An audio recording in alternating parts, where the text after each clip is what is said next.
In today's Money Watch, we're talking about jobs in the U.S. New government numbers show 353,000 jobs were added to the economy in January. That is nearly double the amount economists were expecting.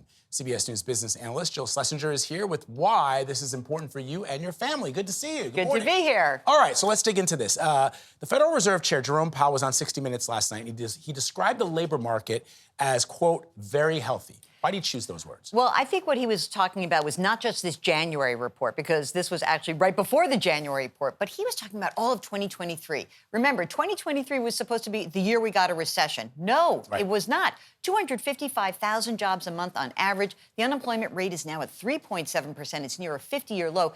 Interestingly, in the last couple of months, wages are up by 4.5%. That's ahead of the inflation rate. So overall, we are seeing solid performance for the labor market. There was an interesting moment when Scott Pelley pointed out there's the economy and then there are prices, which people feel the pinch in the same way that we're seeing strong companies, a strong economy, but there are layoffs. What's going on? Well, I think we have to be very careful to distinguish the kinds of layoffs that are taking place in different sectors. So let's look at technology. You hear Amazon or Salesforce, they're letting people go. It's unnerving if you're the one being let go. I get it. But if you go back to before the pandemic, say 2019, Amazon's workforce was about 800,000 globally. It swelled to 1.6 million by the end of 2021. Now it's going to be about, let me say, a little bit less than 1.5 million. Pretty strong growth. Salesforce has announced layoffs. They're still up 30% in their workforce. Compare that with, say, media.